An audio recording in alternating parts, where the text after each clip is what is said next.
Of course, it's Friday, and you know what happens on Fridays. New movies come out, don't they? So it's time for our weekly catch-up with our movie critic, Van Connor, to go through a couple of the new movies that are out today and find out whether he thinks they are any good or worth skipping.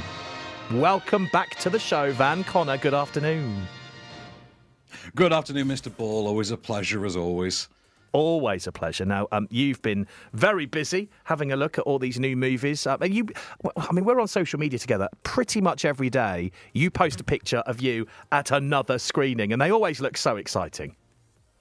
Though they look it, they're really not. I promise. They're aggro to get into, if nothing else. And don't forget, if you don't enjoy a movie, you can leave. I got to stick around. I got to watch the whole thing. Sometimes it's agony. I didn't think about that, actually. I suppose you can't leave until you've got to the end, because you can't give an honest opinion until you've seen all of it, right? There is that element to it. You wouldn't want to be the guy that walked out before the third act of The Sixth Sense, would you? No, you don't want to miss that. All right, so Exactly. Two movies this week that we're going to talk about. In a moment, we're going to talk about Creed 3, which is kind of... Would you say that's the big one this week? I mean, I'd call Creed 3 the heavy hitter of the week, but it seems to be that would be a bit on the nose, wouldn't it, to call it that? Well, we shall find out. Where are we going to start then? I'm fine, thanks for asking.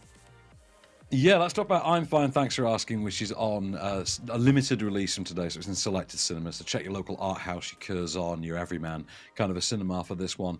Feature directorial debut of upcoming filmmaker Kelly Carley, along with Angelique Molina, both of whom also star within the film. It's very much a labour of love, so Kelly Carley, for instance, has also got a hand in producing and writing it, as has Molina as well. It's the story of Danny, who is a young roller skate wearing hair braider / gig economy worker, or at least that's what she has to be. When the COVID pandemic leaves her a widow, she loses her home and she is forced to basically move her 8-year-old daughter into a tent by the side of the road, telling her they're, quote, just going camping, while she hustles. And over the course of one day, we watch her have to work every kind of menial gig job that she can pick up, scrounge for every penny she can find in order to put down this much needed deposit that will put a roof over their heads. So high stakes, but a low scale setting. Have a listen. This is I'm Fine, Thanks for Asking, in limited select cinemas on limited release from today. Danny, girl, your crazy ass still skating. What is up? Oh man, I can't call it. How you doing? I'm good, It's just me and Wes now. It's too hot for hugging Mama. That's a fair point. I got shorted today, and then that's why you see me going around doing post pals and everything, because I just need to get this apartment. Where are my wontons? I didn't see any wontons on your order. Maybe you dropped them while you were skating. I'm gonna be back at 5 o'clock, okay? And then can we sleep inside? Yes, of course we can sleep inside. Just kidding, because we always sleep inside. I mean, as a father myself, this feels or sounds to me that it's going to be quite hard-hitting, especially as any parent listening right now would probably agree. They would want to do exactly the same. Absolutely so, and this will tug at those same heartstrings that got you many years ago with the Will Smith-led The Pursuit of Happiness, if you remember that. That was The Pursuit of Happiness. This is The Pursuit of Surviving the Day. And like I say, it's low scale but high stakes. It's really well done. It ratchets its tension nicely. You really get to feel and ride along with the desperation of Kelly Carley's performance. A performance I think is absolutely top-notch, both in front of and behind the camera. I think she's absolutely brilliant here. There is some top-shelf filmmaking here that takes me back to, for instance, Sean Baker's work on Tangerine and the Florida Project, to a lesser extent Red Rocket, but that was a supposed comedy. And like I say, The Pursuit of Happiness as well. Great turn from Kelly Carley, though. She is absolutely one to watch. This is like I say, your Guardian reader's answer to The Pursuit of Happiness, The Pursuit of Simply Getting By. Well, I mean, it sounds like one of those movies where you're going to need some tissues, but at the end of it, you're going to feel like you've watched something incredible. So this is out today, as you say, in select cinemas, isn't it? Yeah, so not guaranteed that every multiplex is going to have it. So you might have to look around for this one a little bit. Okay, on to the next movie, which a lot of people have been waiting for. Creed 3 is out today. I have one question for you, Van Connor, and that is, why is there no Sylvester Stallone in this one? Because he's up in Vancouver with Roberts and his grandson Logan. You can tell I watched Creed 2 this last week. Yep. I should remember that continuity for a change. He's off. Rocky's off showing his spongy throwing ball that he likes to his grandson. That's where he is now. Let's just leave him there. And there was a behind the scenes falling out between Sylvester Stallone and the series producer that has seen Stallone sort of permanently walk away from the franchise. So that's a shame. Anyway, so it's some years on from the events of Creed 2. Not Apollo Creed. The son of Apollo Creed, Adonis Creed, the series lead, played by Michael B. Jordan, is now the world champ. He goes out on top. He's retired at the start of the film.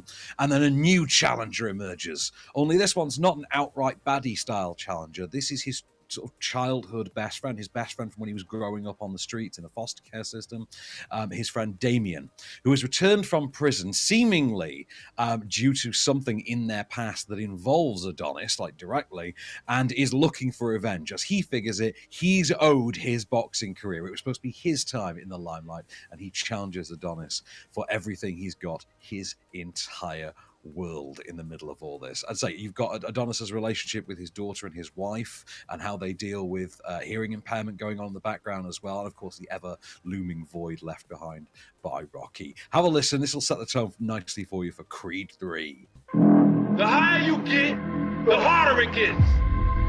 That's life. So, how long have you known each other? We was like brothers. You gotta be in the moment right now. Let go of whatever was and walk into what is. Don't let him destroy everything we've built.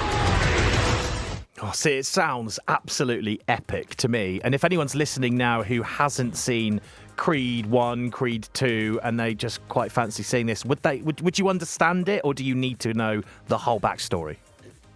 Yeah, these kind of work without too much loaded continuity sort of being dragged about with them. This is not the Fast and Furious franchise, where you need to remember the specifics of the bank vault heist from Fast 5 to get Fast 10. No one's asking you for that level of involvement here. It's a Rocky spin-off.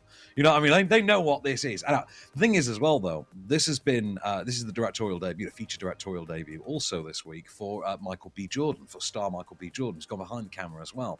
And he shot the first ever sports movie to be done in IMAX. Now, I got to see this in IMAX, and it blew me away. There's some great visuals here. He's been talking a lot in the press about his anime influences, for instance, on the fight scenes, and you really can see them. They are there. There's a great wealth of directorial imagination put in this, and you can very much tell that this is someone who's been on film sets with directors like Ryan Coogler for the last decade and has clearly picked up a trick. Now, you get that kind of presence from Michael B. Jordan in interviews, and he's a very studious kind of a man, it seems, and it shows. He is someone that picks things up, a lot like Bradley Cooper with Star is Born. You look and think, okay, this is someone who's He's not been slumming it between takes, nipping off for a smoke. No, this guy's been paying attention. Okay, cool. Jonathan Majors, great new villain, though. It's not not narratively that reinventive, doesn't reinvent the wheel or anything like that, nothing revelatory. It is just Rocky 3 adjusted for millennial inflation. If you think of it that way, but worth it for Jonathan Majors as a villain, and you really do sort of buy into the sort of begrudging brotherly love that exists between Adonis and Damien. I really like, though, the relationship between Adonis and his daughter, which is largely communicated through ASL, American Sign Language, and it's just really well explored, really well done. Large chunks of the film are subtitled with sign language in a manner that you probably haven't seen on this scale since maybe even A Quiet Place. It comes close to that at times. Really well put together. It's great sound design, utilization of the score in the meanwhile as well. I think this is generally a winner. It's nothing new, nothing. You're not going to change your world. No one's putting this up for Best Picture. You don't need to worry about a last-minute write-in ballot for the Oscars or anything like that. But just go along, switch off, enjoy a Rocky spin-off that's got some heart and soul. And to be fair, most of the Rocky movies do. Yeah. And get a harder time than they deserve. And Michael B. Jordan and Jonathan Majors, both extraordinary, as is Tessa Thompson, actually, as well. Shout out for Tessa Thompson. Always consistently great in these, as this generation's Adrian. Sounds like a perfect Saturday afternoon movie, whether it be while it's in the cinemas you go and see it, or wait for it to come out on streaming or whatever and sit at home and watch it and enjoy and just sit back and let it wash over you. That's how it feels from how you've described it. I can't wait to get this on my big screen at home. I really can't. Just sit back, throw back a couple of cold ones, and Creed 3. Can't wait. It was great to rewatch Creed 2 actually in the week running up to this. It was nice to revisit. I'm such a Rocky 4 fan that Creed 2 is like near and dear to my heart. It wouldn't surprise me if your screen at home was bigger than an IMAX. I don't know. I sit 2 meters in front of my screen, so it's kind of unfair.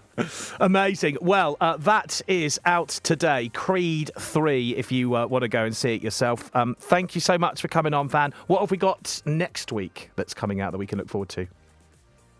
Next week, we can look forward to Champions, starring Woody Harrelson, new underdog sports movie. And most prominently of all, and you're so blessed to be able to talk about this one, Mr. Ball. We are getting the long-awaited cinematic venture of Winnie the Pooh into horror with Winnie the Pooh, Blood and Honey next week. I cannot wait. Now that his legal rights are in the public domain, Winnie the Pooh is getting bloody. So we'll see how that goes next week. Winnie the Pooh, the horror movie. I mean, I have no idea how this is going to pan out, but we'll find out. Well, you will at least before we do. For now, thank you very much, Van Connor. We will chat next week. Have a lovely weekend. Till the next time, good stuff. Thank you very much. This is Taylor Swift from a new album, Lavender Haze, now for you.